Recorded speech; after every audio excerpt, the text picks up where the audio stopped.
Hello bande de petits peureux et bienvenue pour un nouvel Horror Game Show. Et aujourd'hui on va parler d'un bon jeu d'horreur.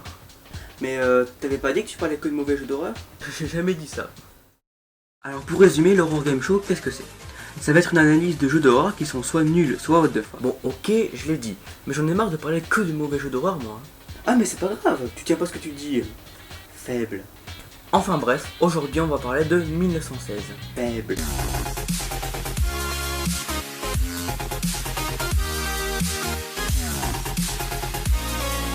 Alors, 1916 est un jeu d'horreur créé par Dadio, qui est une école de créateurs de jeux vidéo. L'histoire, si vous connaissez pas, vous vous retrouvez dans les tranchées durant la guerre 14-18, ce qui explique le titre du jeu.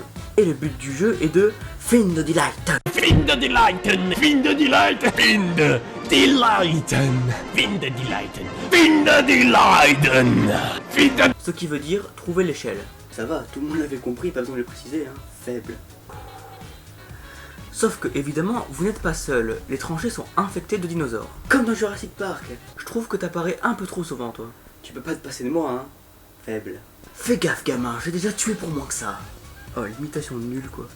Pour revenir à quelque chose d'un peu plus sérieux, le gameplay de ce jeu est vraiment original, puisqu'il faut échapper aux dinosaures, mais avec différentes techniques, comme leur lancer des bâtons luminescents, leur tirer dessus ou encore la meilleure des techniques, les attirer ailleurs en lançant un membre d'un camarade tombé au combat. Ma technique préférée d'ailleurs, parce qu'on peut avoir soit une main, soit un pied, donc ça peut donner dans votre tête des idées de jeux concours assez intéressants. Eh bien le bonjour à notre invité, comment vous appelez-vous? Je m'appelle Jean. Ok c'est cool, on regarde tout de suite qu'est-ce qu'il y a à gagner. Et aujourd'hui on vous fait gagner un superbe voyage en Afghanistan. Ok, alors à votre avis, que choisissez-vous? Main, pied?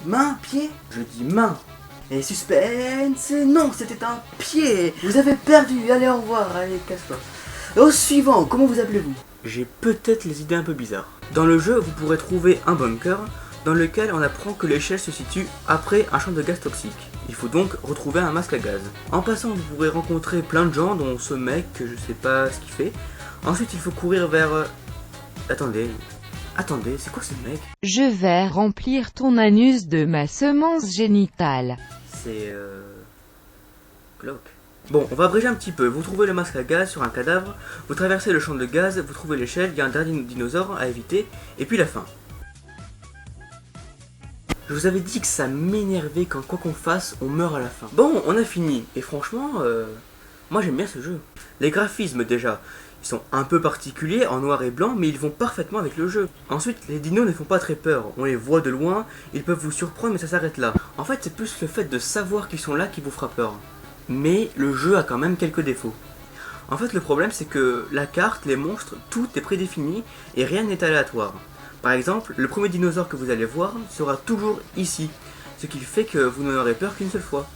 Et si vous vous débrouillez bien, vous pourrez finir le jeu en ne voyant que 2 dinosaures.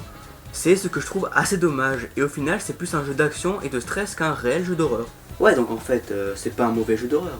Bah non, c'est ce que j'ai dit au début. Ah oui, c'est vrai, faible.